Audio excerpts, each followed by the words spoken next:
Earlier today, I posted a video, and in passing, I mentioned that the story on the border, the U.S. Army troops that are down there supporting the Border Enforcement Patrol, that story was going to drift off into the ether, never to be seen again. And something came out today directly from the Department of Defense, reported by Military Times, that has been buried. And I would like to share that with you in this video so that you can understand how you were played. The Department of Defense has officially dropped the border deployment name Faithful Patriot. It's no longer going to be called Faithful Patriot. And this comes right from Secretary Mattis's desk himself. I will read. This is Military Times. We're going to be at 4, maybe 5 different tabs, all from Military Times. And I will give you all the links and you can read them for yourself. I'm just going to cover the important parts. The Pentagon is no longer using its name for the U.S. military mission on the southern border, military officials said on Wednesday. Operation Faithful Patriot was the name for the deployment of at least 5,000 active duty troops at ports of entry along 3 border states. A Pentagon spokesman told Military Times that there will be no official name change, but department officials are not calling it Operation Faithful Patriot anymore. We are merely referring to it as border support, the spokesman said. The change was decided by Defense Secretary James Mattis's office and was issued on Election Day, military officials told the Wall Street Journal. Now, this is Military Times. You can read this all you want, and it is fact. It is not opinion. You see, I was wondering, and I was thinking about doing a video about how could this possibly be an Army operation, because to be an operation, it has to have its own independent mission standard. Meaning that, in this case, whenever the Border Patrol down there decides they don't need the military anymore, the military goes home.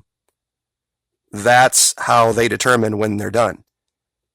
An actual military operation does not use some subjective standard based on the opinions of a civilian organization. If you have an operation, that operation has a mission that has its own parameters, and the decision on whether that mission has been achieved or not stays within the Army or Marines or whoever. There's no way this could have ever been a real operation.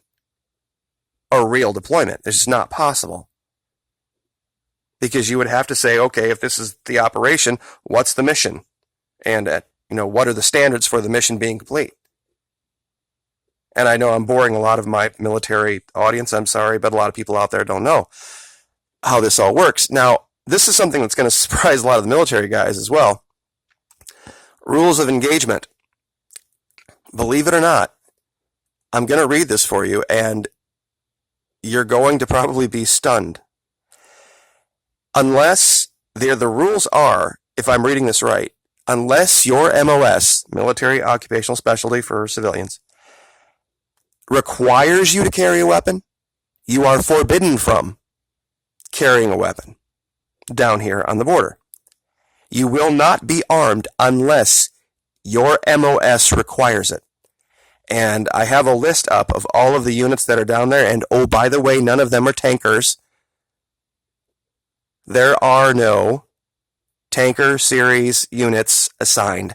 The pictures that you saw of the tanks on the rail were just coincidence. They're not going to the border. There are no tank units going to the border.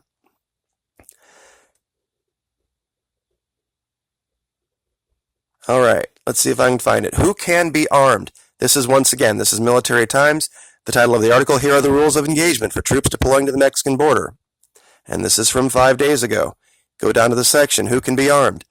This week, U.S. Northern Command Chief Air Force General Terrence O'Shaughnessy said only forces required by their specialty to carry weapons will be allowed to be armed. The operations order backs that up, directing that except for law enforcement, force protection and security personnel who carry an issued firearm for duty on a routine basis. Department of Defense personnel are not authorized to carry individual service weapons during a mission, defense support for civilian authorities, unless specifically authorized by the Secretary of Defense. In addition, all ammunition and weapons must be transported in sealed containers, and no service member is authorized to even bring a personal weapon. Now, I know a lot of you are like, what the hell? That sounds perfectly reasonable. And a lot of people who've never been in the military, and this is kind of how I can tell, a lot of guys down in the comments who say they were in the military really weren't.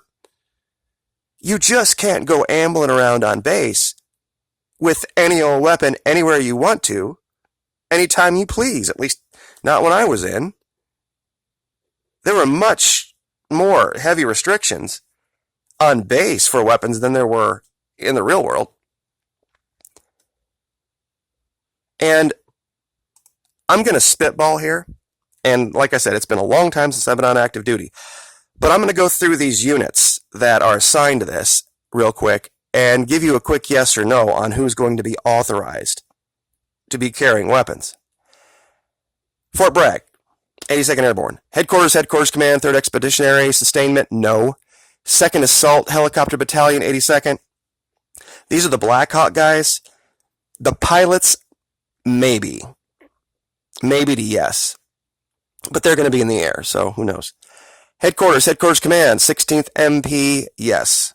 51st Medical Company, 28th Combat Support, no. 172nd Preventive Medicine, no. 264th Combat Sustainment Support, no. 329th Movement Control, no. 403rd Inland Cargo Transfer, no. Headquarters Detachment, 503rd MP Battalion, yes. This is Sustainment, Combat Sustainment Support. No one from Fort Carson, Colorado will be. Peterson Air Force, Colorado, no. Nobody from Scott. 55th Signal Company, no. Fort Stewart and Hunter Army Airfield. 3rd Combat Aviation Brigade Headquarters, no. 90th Human Resources, no. Defense Logistics Agency Contingency Contracting Team, no. Sustainment Command, no. 505th MI, some. Joint Base Lewis McChord, Public Affairs, I-Corps, no. Engineers, I know I have a regular commenter, and he goes by, it's part of his title, Sapper. I don't think there are any engineer MOSs that have sidearm requirement, but at least that's not when I was in there, wasn't. 1st Combat Camera, Joint Base Charleston, South Carolina, no. 24th Press Camp Headquarters, 1st Armor, no. 89th MP, yes. 36th Engineers, I'm just going to give them all maybes. Quartermaster, no. All these engineers, there might be, but I very much doubt it. I don't remember any actual part of the 12 series having a requirement that way. Inland Cargo Transfer, no. MPs, yes. And that'll be about it. There aren't going to be a whole bunch of people walking around as if they are in a forward combat deployed area. It's just not going to be the case. And Military Times even reinforces this. 2,100, mostly unarmed, guard troops on border as Trump vows send more to stop migrant caravan. This is 23 October. So, the fact that they're dropping the name shows me that clearly it was a stunt. I don't know how you take anything else from that other than it was a stunt. That they announce on election day, just randomly on that day, that they are no longer going to be calling it Faithful Patriot or referring to it as Faithful Patriot. Secretary Mattis's office himself has done this. I really, I don't have any other explanation. If I was on duty right now and this directive came down, I would just be shaking my head. Seriously, I don't know how you operate in that kind of an environment. I probably wouldn't be very good on active duty. I'll be very honest with you. These days, especially given what I did in intelligence, it's changed so much since the 80s and 90s. I mean, it wasn't fantastic back then. There was politics to be dealt with, but can't imagine. I cannot imagine what it's like for those guys now.